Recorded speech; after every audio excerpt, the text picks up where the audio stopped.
मैंने ख्वाबों को कभी मरने नहीं दिया, तेरे आंचल को गमों से भरने नहीं दिया। मुझे यकीन है तुम पे, मुझे फ़र्क नहीं पड़ता कि कोई तुमसे बेहतरीन भी हो। नमस्कार, मैं सोनिका ढडवाल, जीवन साथी कार्यक्रम में आपका स्वागत है। जीवन साथी कार्यक्रम एक ऐसा कार्यक्रम जिसमें हम आपको खुशदिल कपल से मिलाते हैं जिन्होंने अपनी मेहनत, हुनर से अपने जीवन को सफल बनाया है। आज हम बात करें जीवन साथी कार्यक्रम में, तो आज हमारे साथ एक खुशदिल कपल है जो मुझे लगता है कि परिचय के मोहताज नहीं है, पर मैं उनका परिचय देती हूँ। आज हमारे साथ स्टूडियो में उपस्थित हैं दिनेश खुटियाला जी और उनकी जीवन साथी भारती खुटियाला जी। मैम, आप दोनों का हमारे इस कार्यक्रम में स्वागत है। मैं दिनेश खुटियाला जी के बारे में बताना चाहूँगी कि वो पीसी चैम्बर के ऑनर हैं और शेयर मार्केट के विशेषज्ञ हैं। और भारती खुटियाला जी की अगर हम बात करें तो शायद वो किसी परिचय की मोहताज नहीं है। वो एक राइटर हैं और रंगमंच के साथ जुड़ी हुई हैं और साथ ही साथ वो जो central board of film certification की सदस्य भी हैं। सर, आप दोनों का और मैम आपका हमारे इस कार्यक्रम में बहुत बहुत स्वागत है। धन्यवाद।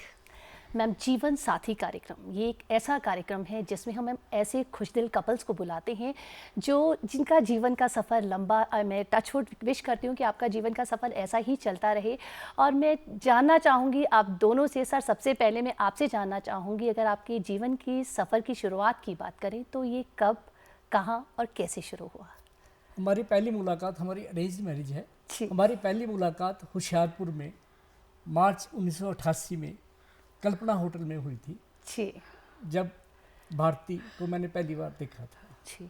सर, जब आपने मैम को पहली बार देखा तो एक कहते ना कि जब first impression is the last impression, वो ऐसा कौन सा इम्प्रेशन था जो आपको मैम का अच्छा लगा? इनके बारे में मैंने पहले बता दिया गया था मेरे को कि बड़ी टैलेंटेड है जी। और इसलिए मेरे को पहले इम्प्रेशन में अच्छा लगा, बातचीत में पहले अच्छा। से ही मैम जो का इम्प्रेशन जो था आप पे काफ़ी अच्छा था। मैम, आपसे बात करें, जैसे कि सर ने हमें बताया कि आप दोनों की अरेंज मैरिज है। मैम, एक लड़की जो है जब दूसरे घर जाती है तो बहुत अलग होता है, क्योंकि एक लड़की के लिए वो सफ़र बहुत मुश्किल भरा भी कह सकते हैं और वो अपने आप आसान भी बनाया जा सकता है। जब आपने सर को पहली बार देखा तो कैसा लगा? जी, मुझे ये पता चल चुका था कि वो मुझे देख चुके हैं, तो वहाँ जब मैं गई तो ये हुआ कि मिले हमने एक दूसरे को, क्योंकि हम एक प्रोफेशन में थे तो हमें अच्छा लगा। और एक समय के बाद कुछ चीज़ें जैसे बदलती है तो मेरा निर्णय था कि मुझे शादी करनी है। तो मैंने अपने पिताजी से कहा, तो उन्होंने, मेरी ही फील्ड के थे इसलिए इन्होंने इनका कहीं से रिश्ता आया था तो हमें अच्छा लगा। और एंगेजमेंट हमारी देखने के बाद ही साथ ही हो गई थी। जी। मैं प्रैक्टिस कर रही थी, ये भी लुधियाना में शेयर्स का काम कर रहे थे।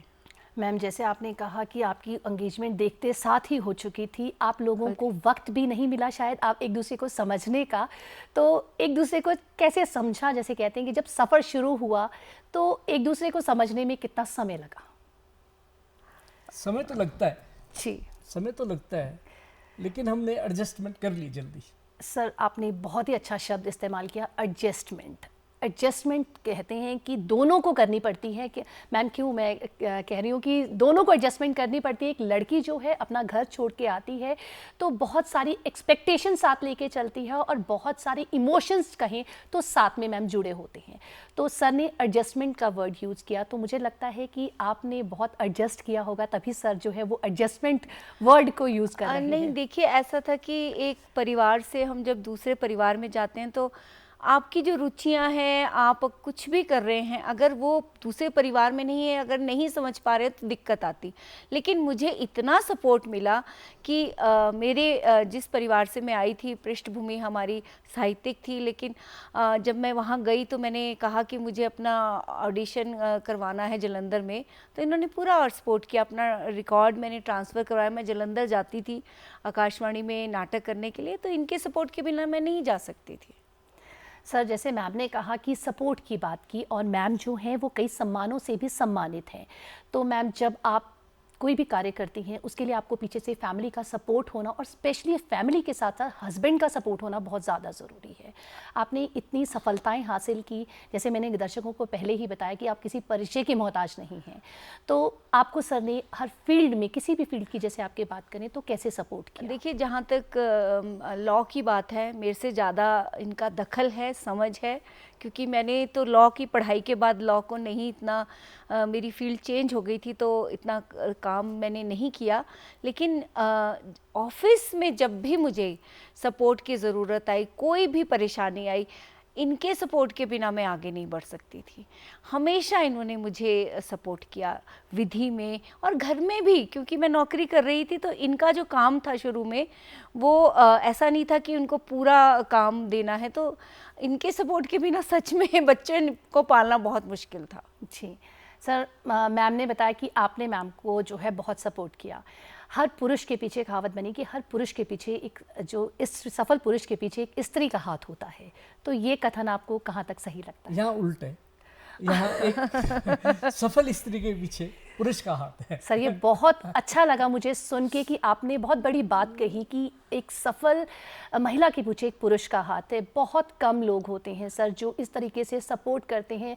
एक लड़की के अपने सपने होते हैं, आपने मैम के जो सपने थे उनको जो है लाइवली किया, उनको जीने का मौका दिया, ये बहुत अच्छी बात है। तो मैम आपके जीवन के सफ़र को कितना समय हो चुका है?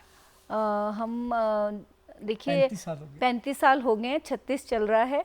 और एक और बात जो हमारे सफ़र में जुड़ी है कि ज़्यादातर जो महिलाएं हैं अपना शहर छोड़ती हैं जी। और मेरे साथ ऐसा हुआ कि मैं 4 साल बाद ही होशियारपुर में गई थी, 4 साल बाद ही मेरी जॉब लगी, मैं शिमला वापस आ गई। ये अपना शहर छोड़ कर आए। सर जैसे मैम ने कहा कि आप अपना शहर छोड़ के आए, पर इनका अपना घर था, इनका अपना था कि उसे देखेंगे। तो सर ये बहुत बड़ा स्टेप है कि आप अपने मैम के लिए, मैम के सपनों के लिए, मैम की जॉब के लिए आपने इतना बड़ा स्टेप लिया। तो कोई कुछ दिमाग में उस समय कुछ ऐसा था कि मैं अगला मूव ऑन हो रहा हूँ या मैं शहर से जा रहा हूँ, तो उस समय आपको कैसा लगा? मैंने ये सोचा कि अब जॉब लग गई है तो उसको सपोर्ट करना है और हमारी जो शिमला की प्रॉपर्टी है जो अनअटेंडेड थी उसको डेवलप करेंगे। तब मैंने फिर सुप्रीम कोर्ट तक के लिटिगेशन करके खाली करवा के जो हमारी कोठी है, पहले इसका नाम फ्रैंकलिन कॉटेज था, इसको मैंने पीसी चैम्बर में कन्वर्ट किया जो कि एक कमर्शियल कम्प्लेक्स है। जी सर, आप ऑनर हैं, आपने बोला ये पीसी चैम्बर के, तो थोड़ा सा मैं आपके काम के बारे में भी थोड़ा सा आपसे जानना चाहूँगी। शिमला एक हिल स्टेशन है, जनरली लोग जहाँ होटल बनाते हैं जी, हमारी भी साइड माल रोड के पास है। मेरे को भी सबने कहा होटल बनाया जाए, लेकिन मैंने कहा एक डिफरेंट चीज़ बनाई जाए, तो मैंने यहाँ पे एक ऑफिस कम्प्लेक्स बनाया। हम फर्निश्ड ऑफिस कैबिन्स प्रोवाइड करते हैं लोगों को। तो मैम जब ये सर का ये जब डिसीजन था तो आपको ये डिसीजन ठीक लगा कि होटल में जाना चाहिए, या जो सर ने डिसीजन लिया था वो आपको ठीक लगा? जो उस समय के सर्कमस्टांसेस थे और जो हम इनका डिसीजन, क्योंकि एक यूनिक आइडिया था, बल्कि बाद में लोगों ने कहा ये आइडिया आया किसका, ये यहाँ से नहीं हो सकते, तो ये इन्हीं का आइडिया था। सर होशियारपुर के हैं तो समझ आ गया कि सर होशियार ही है। सर मैम आपसे मैं थोड़ा सा जानना चाहूँगी कि शादी के बाद परिस्थितियाँ बहुत बदल जाती हैं, कई तरह के आपके फैमिली का भी प्रेशर होता है, कई आपने जैसे आप अपने लिए समय कैसे निकालती थी अपने काम के लिए? आप साहित्य से जुड़ी हैं, अपने काम के लिए आप कैसे समय निकालती थी?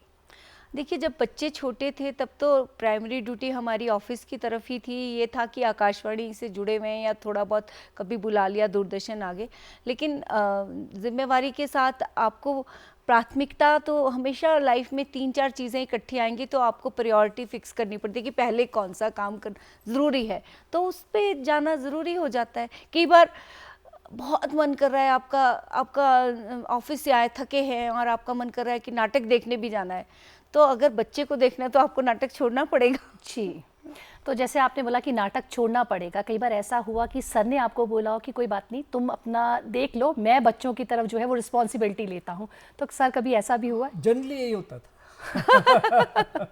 सर बहुत अच्छा लग रहा है ये जान के कि जनरली ऐसा ही होता था। बहुत कम लोग होते हैं जो ये कहते हैं कि हम बच्चों की रिस्पॉन्सिबिलिटी लेते हैं, पर मुझे बहुत अच्छा लग रहा है। और मेरे जो यंग कपल्स भी हैं और जो आगे शादी करने वाले भी हैं, मैं यही चाहती हूँ, उनको भी मैं ये संदेश देना चाहूँगी कि एक दूसरे को समझना, सपोर्ट करना, और रिस्पॉन्सिबिलिटी बच्चे की एक माँ की ही नहीं होती, पिता की भी उतनी होती है।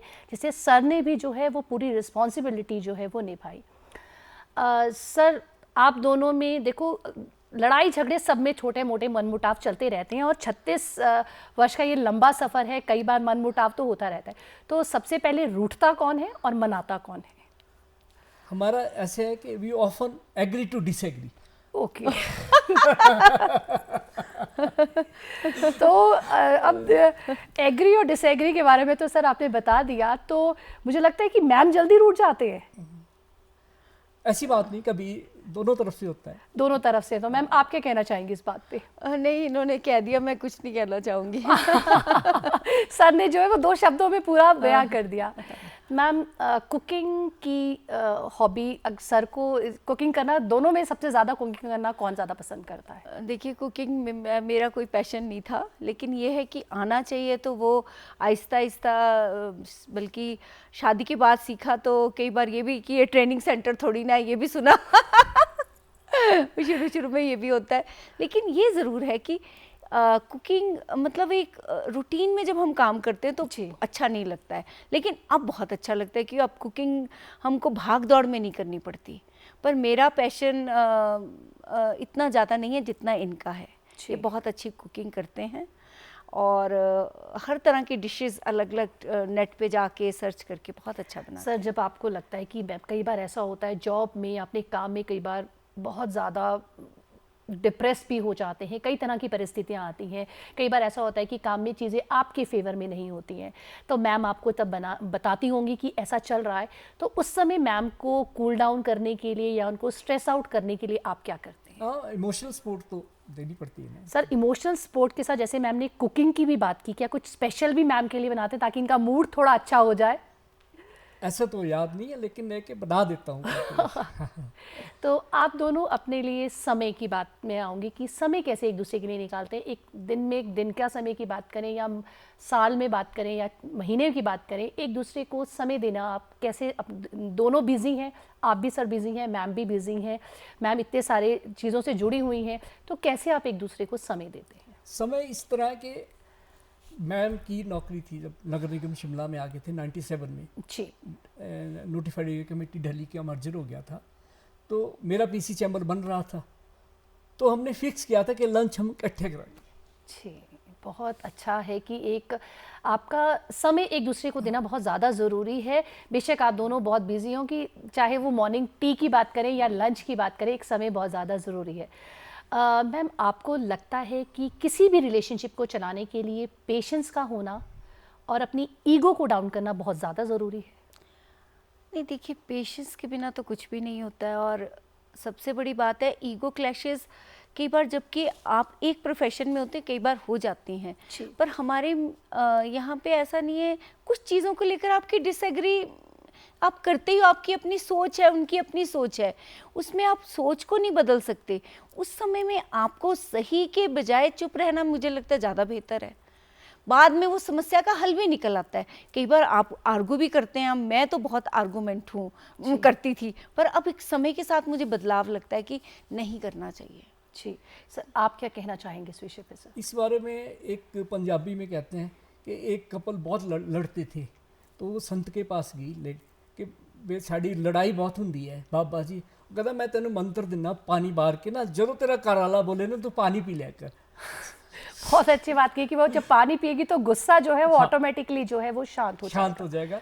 तो सर, आज के वक्त की अगर हम बात करें तो यंग जनरेशन जो है उनमें पेशेंस बहुत कम है, एक दूसरे को समझने के लिए वो समय नहीं देते। किसी भी रिश्ते को, चाहे आपकी वो लव मैरिज हो या अरेंज मैरिज हो, तो उसको समझने के लिए एक समय देना बहुत ज़्यादा ज़रूरी है, और एक दूसरे को समय लगता है किसी भी चीज़ को करने, अगर किसी काम की भी बात करें तो उसको करने में भी हमें समय लगता है। तो आप मेरे दर्शकों को क्या कहना चाहेंगे कि अपना रिलेशनशिप जो है एक जीवन साथी के साथ बहुत जल्दी डिसीजंस नहीं ले लेने चाहिए? इस बारे में मेरा यह कि जो हमारी पेरेंटिंग है उसमें थोड़ा डिफेक्ट है। हमने अपने बच्चों को नो सिखाया ही नहीं। जी, वो जाके आगे जब जो एंटर करते हैं अपनी मैरिड लाइफ में, वो नो सुनने की आदत नहीं है, इसलिए एडजस्टमेंट नहीं होती। पेशेंस है नहीं, क्योंकि पेरेंट्स ने जो भी कहा उनको उस वक्त मिल गया। जी। मैं इसमें पेरेंट्स का ज़्यादा मानता एक हूँ। डिपेंडेंट नहीं बनाना चाहिए बच्चों को। और मैंने बहुत परिवारों में भी देखा हस्बैंड वाइफ एक दूसरे को डिपेंडेंट बनाते हैं, वो नहीं होना चाहिए। स्पेस देना बहुत ज़रूरी है। जी। हम कि भी जी मेरे बिना मेरे पति एक दिन नहीं रह सकेंगे, उनको खाना नहीं, वो कैसे खाएंगे, ऐसा नहीं होता है। लाइफ का कुछ पता नहीं, लाइफ इतनी अनसर्टनटी है। मुझे लगता है हमें स्पेस भी देनी चाहिए और डिपेंडेंट नहीं बनाना चाहिए। वैसे बच्चों की परवरिश में हमने ऐसी कोशिश की कि उन्होंने पढ़ाई खुद की। जी। हमने सेकंड के बाद कभी ये स्कूल छोड़ने नहीं गए और खुद वो बच्चे जाते थे। मेरा बेटा जब पढ़ने में खुद होशियार था, वो खुद ही अपना होमवर्क करता था। जब तक मैं ऑफिस से पहुंचती थी उसका होमवर्क हो जाता था, क्योंकि वो पढ़ने बैठता था तो वो मेरी बेटी भी बैठती थी, तो वो दिक्कत नहीं है। इसलिए मुझे लगता है कहीं जैसे बच्चों को हमें अपने आप डिपेंडेंट ना बना के इंडिपेंडेंट बनाना बहुत ज़रूरी है। जी सर, आप मैम से कितने सहमत है कि मैं जैसे मैम सहमत ने हूँ कहा कि बच्चों को डिपेंडेंट नहीं होना चाहिए, जी, उनको इंडिपेंडेंट बनाओ। मतलब कि बच्चों को जो आप कहना चाहते हैं कि जो बच्चों की ग्रूमिंग है वो शुरू से वैसी होनी चाहिए, तो उनको इन फ्यूचर जो है वो जब बड़े हो जाएंगे तो एडजस्टमेंट में प्रॉब्लम नहीं आएगी, नहीं आएगी, डिसीजन लेने में प्रॉब्लम नहीं आएगी। डिसीजन लेने में भी प्रॉब्लम है। कई बार मैम आप दोनों से थोड़ा सा मैं पर्सनल क्वेश्चन पूछना चाहूँगी कि कोई ऐसा पल आप दोनों को याद है कि जो आज भी आप दोनों कपल को रिफ्रेश करता हो, आपको लगता है कि ये मोमेंट जो है हमारी लाइफ का बेस्ट मोमेंट है और इस मोमेंट को हम दोबारा जीना चाहें? कुछ ऐसे मोमेंट्स जो आप घूमने चाहे गए हों या कहें कि आपकी लाइफ में, जैसे आपने बेटे के बारे में बात की या बेटी के बारे में बात की, जो आपकी लाइफ में ऐसे आए हो? बेटी जब मेरी हुई था तब हम बहुत खुश थे। जी। ऐसा मोमेंट हमें कि दोबारा आना चाहिए, क्योंकि मेरे को एस्ट्रोलॉजर्स ने बताया था कि आपके बेटे ही होंगे। जी। जब बेटे के बाद बेटी हुई तो मैं बहुत खुश था जी। और मैम भी बहुत खुश थे। और मैंने उस वक्त तारा हॉस्पिटल में हुई थी हमारी बेटी, प्राइवेट नर्सिंग होम है माल पे, जी। रिज पे है बल्कि। तो हमने लड्डू बांटे थे, तो लोग बहुत हैरान हुए थे कि आपने लड्डू क्यों बांटे बेटी के। जी सर, ये बहुत बड़ा एक एग्जाम्पल भी है। अभी भी आज के समय की अगर हम बात करें मैम, तो हम बेटी पढ़ाओ बेटी बचाओ जी। के नारे दे रहे हैं और सर ने उस समय की बात है कि सर ने लड्डू बांटे अपनी बेटी की खुशी में। सर मैं चाहती हूँ कि दूरदर्शन के माध्यम से सब लोग आपको सुने और ये बात देखें कि किस तरह से बेटी के होने पे भी आपने जो है वो इतनी खुशी मनाई। नहीं, मेरे फादर ने बल्कि क्वेश्चन किया कि क्या दिनेश जी खुश नहीं है? मैंने कहा नहीं, वो तो बहुत खुश हैं। वो हम उनको किसी ने बताया था कि लड़का ही होगा, जबकि हम लड़की चाह रहे थे और हमारी लड़की हुई। जी। सर, महिलाओं की जो लाइफ है वो बहुत कई दौर से गुजरती है। अगर हम मंथली भी बात करें या एज के साथ साथ बात करें तो कई बार ऐसा होता है कि बहुत गुस्सा महिलाओं को अक्सर आ जाता है, या कहें कि बहुत इरिटेशन उनको होती है, या कई बार मूड स्विंग्स की हम बात करते हैं। उस समय आप मैम को कैसे सपोर्ट करते हैं? में होता है ज़्यादा। जी, तो उस समय आप मैम को कैसे सपोर्ट किया, कैसे सपोर्ट करते हैं? थोड़ा मैंने इस पर स्टडी भी किया था, इसलिए फिर मैंने उस हिसाब से थोड़ा। मैम आप बहुत लकी हैं कि सर ने जो है आपको हर उस पे टाइम टू टाइम आपके जो है आपको हर जगह सपोर्ट किया, साथ में स्टडी भी किया कि किस तरीके से आपको जो है मेंटली भी और इमोशनली भी और हर तरीके से जो है आपको हैंडल किया। सर, गाइडेंस की अगर हम बात करें तो बच्चों को जब गाइडेंस, आपको लगता है कि बच्चों को गाइडेंस की ज़रूरत है, उस समय गाइडेंस बच्चों को कौन देता है? दोनों दे देते हैं, डिपेंड करता है कैसी गाइडेंस चाहिए। कई जगह आपके डिफरेंस ओपिनियन हो सकती है किसी चीज़ को, उसमें भी आप कैसे सामंजस्य बिठा के अपना पॉइंट कैसे, अगर आप लड़के अपना पॉइंट रखना चाहेंगे तो नहीं होगा। और कई बार ये भी होता है कि बच्चे उसका फ़ायदा उठाते हैं। तो हमें एक सहमति, जब हम किसी भी परिवार में बच्चों के लिए कोई डिसीज़न लेते हैं तो हमारी पेरेंट्स की एक सहमति होनी चाहिए। जी। सर, लाइफ में बहुत सारे अप्स एंड डाउन्स जो है वो सबकी ज़िंदगी में चलते हैं कि हमेशा कई बार खुशी के पल ही नहीं रहते। कई बार ऐसा होता है कि कई अप्स आते हैं तो कई बार डाउन्स भी आते हैं। तो उस समय आपने एक दूसरे को सपोर्ट कैसे किया? मैं तो बहुत इमोशनल हूँ, ये बहुत स्ट्रॉन्ग है और हर बार मतलब एक जैसे कहते हैं कि नहीं चिंता मत करो ठीक हो जाएगा, उसको कोई छोटी सी बात के लिए भी हम कई बार परेशान हो जाते हैं, तो उस समय इन्होंने पूरे उससे सपोर्ट किया स्ट्रांगली। सर, आप जब आपकी शादी हुई उस समय में आप जॉइंट फैमिली में रहते थे? हाँ जी, जॉइंट फैमिली थी। मेरे ब्रदर भी थे और मदर भी थे। और मैम जैसे आप शिमला छोड़ी इस जगह से आप होशियारपुर जैसी जगह पे आप जाके जो ससुराल गई, तो उस समय जब आप उस फैमिली में गई तो आपको कभी एडजस्टमेंट करने में कभी प्रॉब्लम हुई हो, या आपको उस समय ऐसा लगा हो कि आपको सर के सपोर्ट की बहुत ज़्यादा ज़रूरत है? ऐसा कुछ पल याद है आपको? मेरी मदर इन लॉ बहुत ही सुलझी हुई महिला थी जी और जीवन के उतराव चढ़ाव वो देख चुकी थी। जी तो उस समय उनका जो मेरे प्रति एक जो भी एक तालमेल था और जो हमारा स्नेह था, उन्होंने मुझे महसूस ही नहीं होने दिया, बल्कि एक मैंने ये महसूस किया कि हमारे जैसे कल्चर में बोला जाता है कि आज बड़ा दहशत होती सास बहू के रिश्ते की, उस तरह का मेरे साथ ऐसा नहीं रहा। मुझे तो उनका हर मामले में सपोर्ट मिला। इवन एक बड़ी छोटी सी बात, मतलब मैंने ज़िंदगी में बहुत सारी चीज़ें कहते आगे पीछे जो मर्जी करो, उन्होंने एक मुझे बात बोली थी कि आगे पीछे जो मर्जी करो, वक्त संभालने आना चाहिए और एक छोटी छोटी बातों को इग्नोर करने आना चाहिए। और एक होता है कि हम ना कई बार मतलब कोई भी बात होती छोटी छोटी, एक चीज़ ऐसा हुआ वैसा हुआ, हर बात अपने पति से, उन्होंने ये भी बोला, कोई ऐसी सास बोलेगी नहीं, मुझे नहीं लगता कि सारी बातें नहीं डिक्लेयर करनी चाहिए, कुछ चीज़ें अपने तक भी रखनी होती हैं। जी उन्होंने मतलब वो बहुत ही महिला सुलझी हुई थी मेरी जीवन में। मैंने एक किताब उनको डेडिकेट की।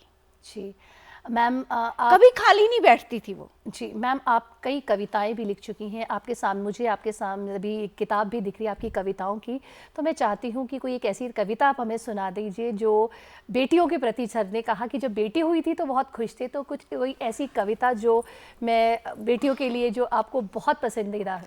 आपने बेटी की बात की, वैसे मैं अभी दूसरी ही कर रही थी, चलिए बेटी पे मैं सुना देती हूँ। माँ की चिंता। मैं नहीं थी वहीं थी मैं नहीं थी वहीं थी माँ, जो हर पल घिर जाती बेवजह आशंका से, भीतर उतर कर आसमान देखती, देती दुआ, ले आती हवा पानी, सकून और पल भर आंचल में ले लेती, लिए ढेरों दुआओं की सौगात। वो अभी बेटी छोटी है, धीरे धीरे अपनी ज़मीन तलाश रही है। वो अभी छोटी है, धीरे धीरे अपनी ज़मीन तलाश रही है। उसे अब मेरे नियम नहीं चाहिए। वो अपने कायदे गढ़ने लगी है। सितारों के तार ढीले या ज़्यादा कसने से सुर नहीं रहता। इसीलिए वो यथार्थ के धरातल पर नए प्रतिमान गढ़ने लगी है। चिंता और चिंतन के बीच नए प्रतिमान स्थापित करने लगी है। इसीलिए माँ की चिंता और यथार्थ के बीच धीरे धीरे दूरी कम होने लगी है। रोशनी के साथ वो बहने लगी है। बहुत खूब, बहुत ही अच्छी, बहुत ही गहराई भरी जो कविता है आपने हमें सुनाई। मैम एक छोटी सी कविता अगर समय हो। जी। सूर्य जो एक पूरे ब्रह्मांड को चलाता है, उसकी ऊर्जा के बिना जीवन नहीं चल सकता। उसको समर्पित है। सुनो सूर्य, तुम्हें भीतर उतारना चाहती हूँ। सुनो सूर्य, तुम्हें भीतर उतारना चाहती हूँ। सह सकोगी ताप, कोशिश करती हूँ तो लो। अरे पीछे हट गई। ना, बस डर गई। डरते ही हैं तो सब जान कहाँ पाते हैं। चलो आओ, अब के मुट्ठी भींच लूंगी। तैयार? हाँ बाबा तैयार। लो संभालो, छोड़ना नहीं, उतार लेना भीतर। भीतर उजाला ही उजाला, तपिश उजाले ने पिघला दिया संताप। घुटन कुंठा छूमंतर हो गए। सूरज तुम कितने अच्छे हो, हाँ, सच में बहुत अच्छे। वाह मैम, बहुत खूब कि सूर्य की ऊर्जा से लेकर आपने इतनी अच्छी कविता लिखी जो अपनी कलम के माध्यम से जो उसको परोया। सर, लिखने के लिए जो है वो समय चाहिए, समय के साथ साथ एक ऐसा इन्वायरमेंट भी चाहिए जिसमें आप सोच सको और आप लिख सको। आप दादा दादी बन चुके हैं, उसके साथ बच्चे घर पे, जो घर में अलग रौनक है। तो मैम को अभी भी मैम बुक्स लिख रही हैं, कविताएं लिख रही हैं, तो मैम को आप कैसे समय देते हैं कि वो लिख सकें? उनको समय कैसे आप प्रोवाइड करवाते हैं? फिर वही आ गई, एडजस्टमेंट की बात आ गई, एडजस्ट करते हैं। मैम थोड़ी सी बार बार सर कह रहे हैं कि एडजस्टमेंट करते हैं, आप कैसे एडजस्टमेंट करते हैं? देखिए, जब आपको पता है कि समय निकालना है और आपको कोई काम करना है, जी। तो आप सुबह या रात को, मैं ज़्यादातर रात को बैठती हूँ, जी। तो उस समय अपना, या फिर दिन में जब कोई काम करना सोच ही लिया तो फिर आपको अपनी प्रायोरिटी के हिसाब से फिर वो करना ही पड़ता है। करना ही हाँ जी। पड़ता है। प्रतिबद्धता आ जाती है ना कि पूरा करना है। बिल्कुल सही, प्रतिबद्धता होना बहुत ज़्यादा ज़रूरी है किसी भी लक्ष्य को पाने के लिए, वो आपका पसंद का हो या अगर आप उस लक्ष्य को पाना चाहते हैं। तो मैम ने बहुत अच्छी बात कही कि प्रतिबद्धता होना बहुत ज़्यादा ज़रूरी है। सर, आप दोनों जो है इस जीवन साथी कार्यक्रम में आए, मैं चाहती हूँ आप दोनों से कि मेरे दूरदर्शन के माध्यम से जो नई शादी करने वाले हैं या जो अभी शादी हुई है या अपनी लाइफ में कई उतार चढ़ाव से गुजर रहे हैं, तो उनको संदेश दें कि कैसे अपने जीवन को सफल बनाएं। मैं तो यही कहूँगा, एडजस्ट एडजस्ट एडजस्ट। मैम आप क्या कहने चाहेंगी? मुझे लगता है कि अपने शौक को कभी मरने नहीं दो, समय निकालो। जी। और दूसरे की आपका तालमेल, समय के हिसाब से आप एक दूसरे को समझते हैं और वो तालमेल आहिस्ता आहिस्ता ही बैठता है। उस समय देना चाहिए और स्पेस भी देना चाहिए एक दूसरे को। आपने समय और स्पेस की बात की, दूसरे सर ने एडजस्टमेंट की बात की। सर, कई बार हम परिस्थितियाँ ऑपोजिट होती हैं। ऑपोजिट मेरा मतलब कहने का है कि कई बार जो है हम सोसाइटी के उससे जो है, कई बार हम सोचते हैं कि समाज क्या कहेगा या क्या कहेगा, उसके लिए भी हम जो है बहुत ज़्यादा सोचते हैं। उसके लिए आप दोनों क्या कहना चाहेंगे? अगर आप सही राह पे हो तो जी। समाज की बात तो मैं नहीं समझती कि समाज तो हम ही बनाते हैं ना, हम ही उदाहरण देते हैं। तो मुझे नहीं लगता कि समाज को ज़्यादा सोचना चाहिए, हमारा लक्ष्य सही होना चाहिए। जी मैम, आप दोनों हमारे इस कार्यक्रम में आए, आपने इतनी महत्वपूर्ण जानकारी दी, आपने बताया कि किस तरीके से अपने जीवन को सफल बना सकते हैं। उसके लिए बहुत बहुत धन्यवाद। धन्यवाद। अपनों के लिए प्रेम बातों से नहीं दिल से होना चाहिए और गुस्सा दिल से नहीं बातों में होना चाहिए, तभी आप अपने जीवन को सफल बना सकते हो। एक दूसरे के लिए एक शक्ति बनो ताकि जो है वो दूसरा भी आपको समझ पाए। एक लड़की एक घर से अपना घर छोड़कर दूसरे घर पे आती है, जैसे सर ने हमें बार बार कही कि एडजस्टमेंट सब जो एक से नहीं वो दोनों से होता है। इसीलिए आज के कार्यक्रम में मैं इतना ही कहना चाहूँगी, पेशेंस रखिए, अपने जीवन को सफल बनाइए। आज के कार्यक्रम में सिर्फ इतना ही, अगले हफ्ते फिर मिलेंगे। नमस्कार।